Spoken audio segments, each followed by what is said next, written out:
Americans are afflicted by a very financially devastating disease called RENOitus. And this disease, you won't find it probably in the Merck Manual of Diseases, so I'll give you the colloquial definition. In general, RENOitus is a disease that afflicts people by overcoming them with an insatiable desire to renovate their homes. Now, often, this presents symptoms similar in the way that malaria acts, where they'll go on hiatus and then whoosh, they pop back up again. And they might present very small. It might be something as simple as painting the walls, taking a chair and moving it, just rearranging the furniture. All of these things are just small symptoms of the disease, but they build over time. And then the little projects aren't enough, and they want to take on the big project. So, but how do you identify when someone has this disease? There are things you need to look for. The first is they'll just, in general, always have an idea or an opinion. In fact, they could come over to somebody and say, a good friend, hey, you know what you should do? The best way? Definitely shut them down gently if you don't want to do the project. Because frankly, they're going to do it in their mind anyway. They'll be happy and content for a while. So it keeps them out of their own house.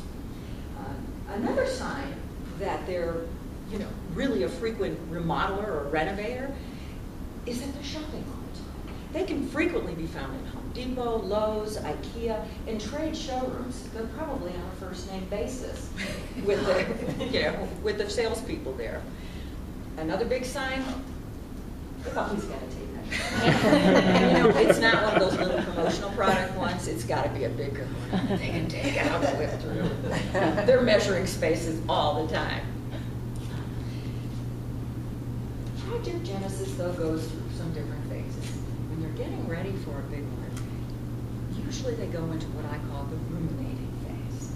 That's where the idea is taking root in their head, and they're thinking about it, and they're conceptualizing, and they visualize. When they're done visualizing, they have usually a subtle way of announcing that they want this project to start. Picture this. A couple's in the living room after dinner. Maybe they're reading, watching television, playing a game. One says to the other, seemingly innocently, an offhand remark, does this room look a little dingy to you lately? Wouldn't a fireplace make this room nice and cozy? Well, chances are, if you're that person's spouse, and they've done a project before together, you actually have the disease yourself. Because frankly, you can't live through major renovations as a couple unless you're both afflicted. Because generally you just break up. Seriously, they can be devastating. And so going through this, it's really important to recognize these symptoms and whether someone you know or love or live with has them. Because you have to be prepared to work around it. Well, why is this so important for me to share with you? Well, really, I have to confess, George and I are both connected to this disease. Honestly, it goes way back. We have no idea what the personal genesis was because neither of us grew up that way. But literally from the time we were married, we were remodeling or renovating or at least updating our home, including the first townhome we owned together that we lived in right when we got married. Every room was painted and redone because we knew we wanted to sell. About a year after we were married, we had paid her. We decided we were going to buy another home. And we found a small home on 11 acres. We bought that house with the sole purpose, and I mean the sole purpose, we would add on and make it our own.